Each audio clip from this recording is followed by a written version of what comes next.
എന്താ പറഞ്ഞേ? അങ്കമാലിയിലത്തെ പ്രധാനമന്ത്രി എന്റെ അമ്മാവനാണ്, അങ്ങനോട് പറഞ്ഞ കാശ് അയച്ചു തരുമെന്ന് പറഞ്ഞു. അമ്മാവനെ വിളിച്ചു പറഞ്ഞ കാശ് അയച്ചു തരുന്ന അവര് പറഞ്ഞില്ലേ? നിങ്ങൾക്കൊന്ന് ഫോൺ ചെയ്ത്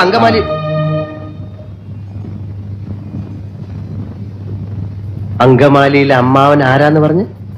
പ്രധാനമന്ത്രി. അപ്പൊ ഈ കഴുത പറയാ എന്റെ അമ്മാവന്റെ വകയല്ല ഈ ഹോട്ടലിന്. അപ്പൊ ഞാൻ ചോദിച്ചു നിന്റെ അമ്മാവന്റെ വകയാണോ ഈ ഹോട്ടലിന്? അപ്പൊ അവൻ എന്നെ എടീന്ന് വിളിച്ചു, ഞാൻ അവനെ പട്ടിന്ന് വിളിച്ചു. അപ്പൊ ഒരുത്തൻ എന്നെ അടിക്കാൻ വന്നപ്പോ ഞാൻ എന്റെ കൊടയെടുത്ത് അവന്റെ വയറ്റത്ത് ഒറ്റ കുത്തി. എന്റെ കൊടയെ പിടിച്ച് വലിച്ചപ്പോ ദാ അവിടെ ഇരിക്കുന്ന ഫോട്ടോ എടുത്ത് ഞാൻ തറയിൽ എറിഞ്ഞു പൊട്ടിച്ചു. പിന്നെ ഒരുത്തൻ എന്നെ പിടിക്കാൻ വന്നപ്പോ ഞാൻ ഫോൺ എടുത്ത് അവന്റെ തലയിൽ ഒറ്റ അടി വെച്ചു. എന്നിട്ട് ഒരുത്തൻ എന്റെ അടുത്ത് വന്ന് പറഞ്ഞു അവന്റെയാണ് ഈ ഹോട്ടലിന്. അപ്പൊ ഞാൻ അവന്റെ അപ്പൂപ്പനെയും അമ്മുവിനെയും ഒക്കെ ചീത്ത പറഞ്ഞു. അവൻ പോലീസിനെ വിളിക്കുന്നു പറഞ്ഞപ്പോ ദാ അവിടെ ഇരിക്കുന്ന പൂച്ചട്ടി എടുത്ത് അവന്റെ തലയിൽ ഒറ്റ അടി വെച്ചു കൊടുത്തു. അവനെ ആശുപത്രി കൊണ്ടുപോയി. ഞാൻ വേറെ ഒന്നും ചെയ്തില്ല, ഇത്രേ ചെയ്തുള്ളൂ. അതിനാണ് ഇവന്മാർ ഇങ്ങനെ ബഹളം വെക്കുന്നത്.